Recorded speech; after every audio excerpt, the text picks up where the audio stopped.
গত ৬ তারিখে আমাদেরকে স্বরাষ্ট্র সচিব মহোদয় আশ্বাস করেছিলেন আমাদেরকে পুনর্বহালের জন্য তাদের নিজের মধ্যে বৈঠক করবেন বা মিটিং করে আমাদেরকে জানাবেন। তো আমরা কালকে এসেছিলাম এটা ফলাফল জানার জন্য। আমরা আজকেও সেই ফলাফল জানার জন্য সেখানে এসেছি। ১২ তারিখে আমাদের যে আশ্বাসটা দেওয়া হয়েছিল যে আমাদের পুনর্বহালের একটা বিবেচনা করা হবে, কিন্তু আমরা এখনও অবধি কোনো প্রকার মেসেজ ভিতর থেকে পাইনি, যার কারণে আমরা শান্তিপূর্ণভাবে এখনও আজকে একই দাবিতে পুনর্বহালের দাবি নিয়ে এখানে অবস্থান করছি। তাদের সাথে এমন কোনো বৈঠক হয়নি।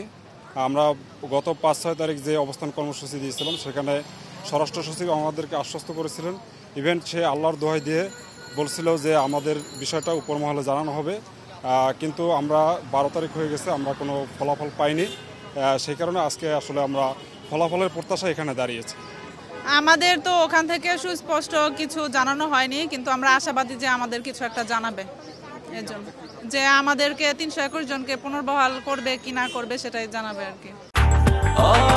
ব্রেকফাস্ট, টিফিন কিংবা স্ন্যাক টাইমে মজাদার আয়োজন মানে অল টাইম ব্রেড। আমাদের দাবি আদায় না হওয়া পর্যন্ত আমরা অবস্থান কর্মসূচি চালিয়ে যাব। যেহেতু আমরা আগেও 2 দিন কর্মসূচি পালন করেছিলাম, স্যারের আশ্বাস পেয়ে, সিনিয়র সচিব স্যারের আশ্বাস পেয়েই আমরা অবস্থান কর্মসূচি বন্ধ করেছিলাম।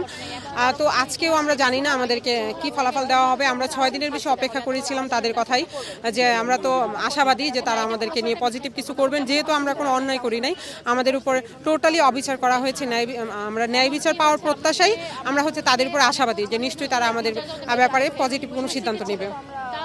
অবশ্যই মেনে নেওয়া হবে। আমাদের তো যৌক্তিক দাবি নিয়ে আমরা আসছি, আমরা কোনো অযৌক্তিক দাবি নিয়ে আসিনি। তো আমরা দেখেন, এই ট্রেনিংয়ে যাওয়ার আগে প্রায় 1 বছর কিন্তু আমরা 13-14টা নকআউট পরীক্ষা দিয়ে উত্তীর্ণ হয়ে ট্রেনিংয়ে গিয়েছি।